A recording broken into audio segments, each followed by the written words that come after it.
This is Optimal Finance Daily, episode 750. Debt Can Be a Good Thing in Moderation by Paula Pant of AffordAnything.com.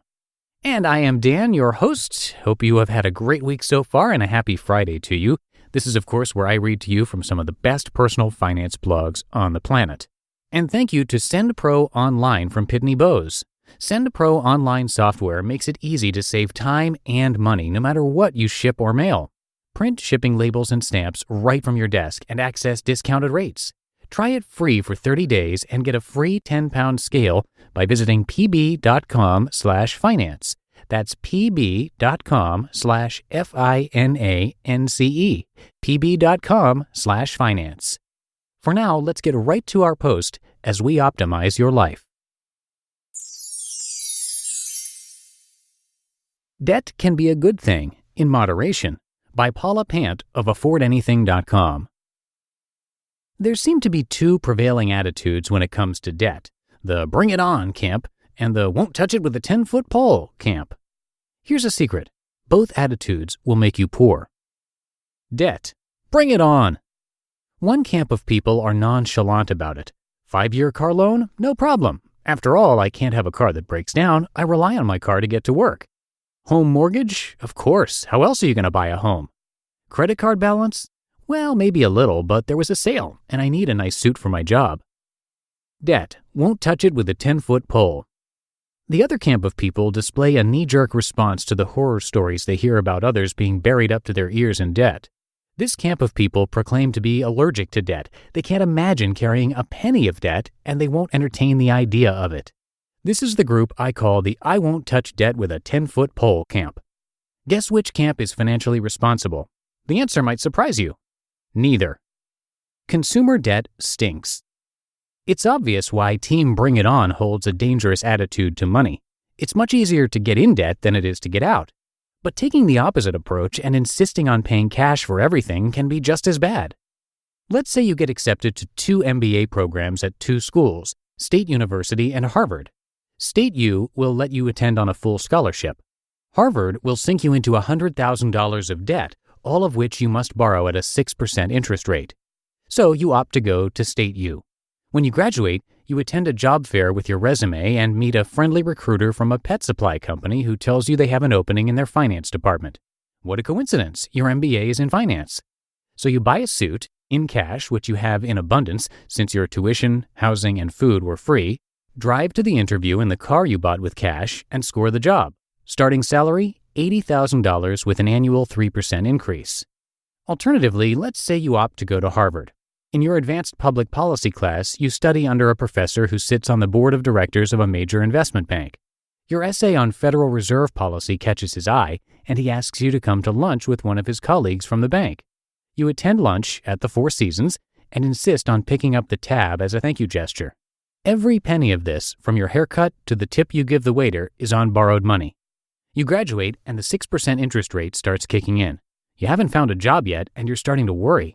By the end of the year, that $100,000 you owe will turn into $106,000, and it will keep compounding until you pay it back.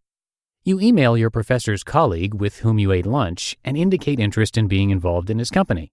He writes back to say he has no openings right now, sorry, but there's an unpaid internship available. You accept the unpaid internship. You have no other options. You're beginning to regret taking out such a massive loan, sinking yourself in debt, and attending the pricier school.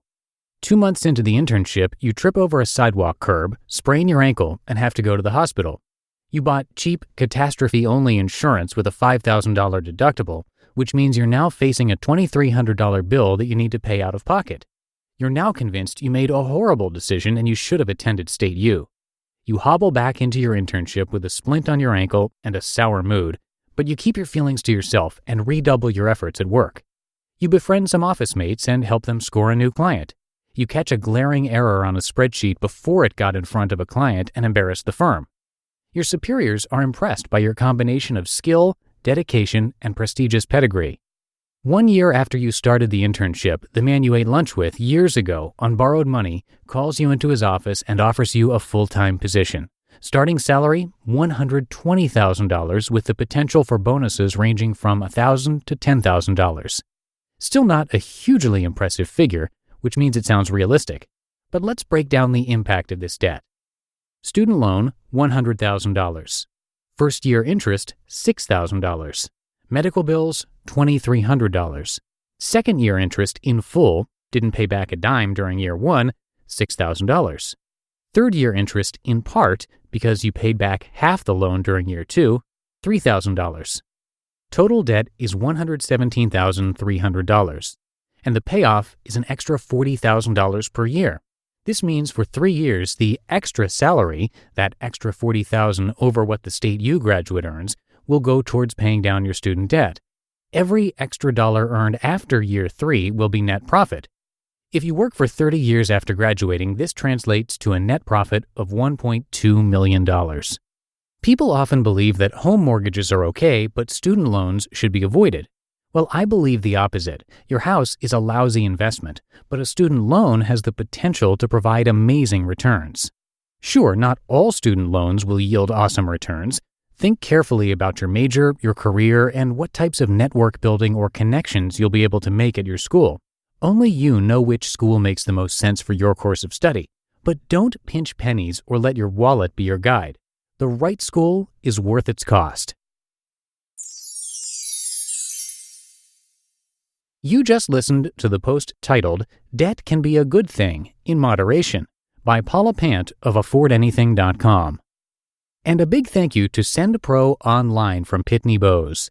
SendPro Online is an online software that helps you save time and money no matter what you send. This includes letters, packages, overnights, and more. You can compare options between USPS, UPS, and FedEx, and they make it super convenient because it comes with a free 10-pound scale that will weigh and calculate rates for you. USPS postal rates are going up on January 27, 2019, so now is really the best time to try this out. By using SendPro Online, you get discounts of up to 40% off USPS Priority Mail shipping and get 5 cents off every letter you send. No additional equipment is needed. Just log onto your computer and use your own printer to print shipping labels and stamps. SendPro Online is only $14.99 a month, and listeners can get a free 30-day trial when you visit pb.com/finance.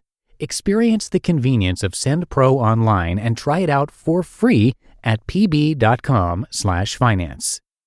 And that's going to do it for another week here on Optimal Finance Daily. Hope you enjoyed our post this week, and thanks so much for being a regular listener and a subscriber. Have yourself a great weekend, and I will see you back here on Monday, where your optimal life awaits.